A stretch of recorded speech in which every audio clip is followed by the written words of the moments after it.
Hi, this is Eric Martin. We're Board Game Geek. I'm here with Frank DiLorenzo from R&R Games. We're going to be looking at Brett Meyer's Rome, City of Marble.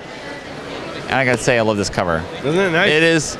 You showed me a proto cover. You're showing some things, and it was just like, I don't know. Couldn't know quite about this. Should have been brutally honest. You should have said, it's terrible. It was terrible. It was not what we wanted. It wasn't the look we were looking for. Functional. Yeah. It was, you know. No, but I was looking for something. You would not have been awesome. shamed, Yeah. but this, I think, is like more glorious. Yeah. This is the glory of Rome right here. All right. Enough. All right, so basically what we have here, this is a game about building out in Rome, okay? So we're actually going to be expanding the city of Rome. Okay. So you have the 7 original hills of Rome here, but we are, senators and patricians who want to glorify Rome by making bigger and better buildings, okay? That's right. So each one of us has our house, and in here we will be collecting these neighborhood tiles, which we'll stack in here. And then as we move them into here, they're usable. So we can actually build them out into the city. So you'll see that these are kind of like hexagons. What we're trying to do is build into the hexagons various types of these neighborhoods. And when we complete a hexagon, we will have the ability to place a building there, a central building. Okay. All right. So I don't have these punched at all yet, but there are temples, there are amphitheaters, there are fountains, and some coliseums like that. So we have a variety of buildings. Okay. And each one is worth more points if, the bigger that it is.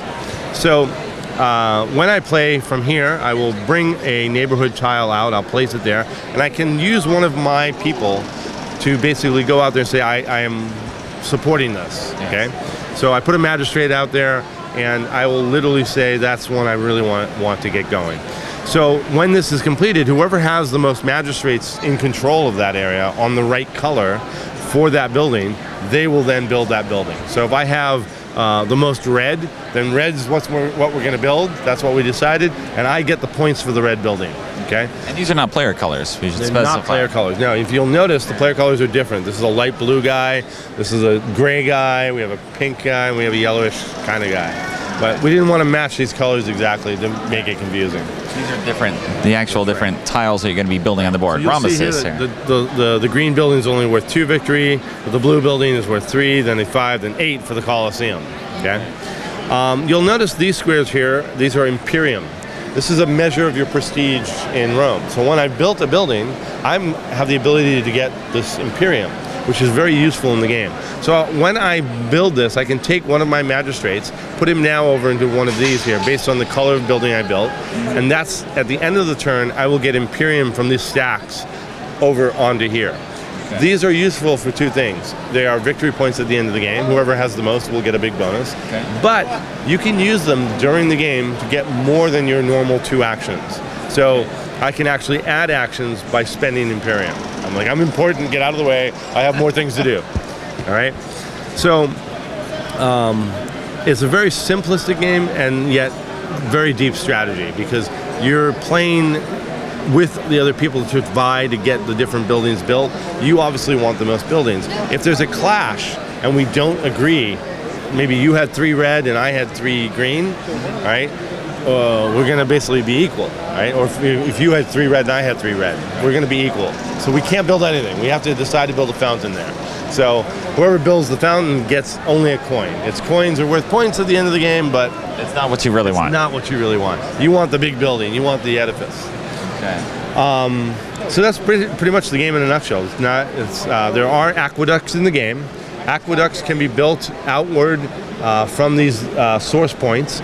As they course through the neighborhood, they will add points to your score at the end of the game. That's right, because you're actually laying them out on the path there. Buildings. So if they connect to fountains, you're going to get more points. If they connect past a certain building that you have, you'll get more points. So it's a more prestigious neighborhood because you have flowing water in there. Who doesn't want flowing water? All right. This is Rome, they had that. Right. All right, so that's pretty much it, in the quick synopsis for you. Okay. Due out in October 2015. It's an Essen release, that's right. All right. Well, thanks for the review, Frank. I'll have one more thing for you, though. Oh. You thought it was over, didn't you? Oh. We have coming out at Essen. I know. Please, God, let it be over. We have a promo that we're going to be releasing at Essen. This is going to add an actual, another facet to the game. It comes with some extra pieces and extra tiles that will give you other basic ways of playing the game. All right. Thanks for that tease, mister. Small tease, yeah. Little, preview. Things to come.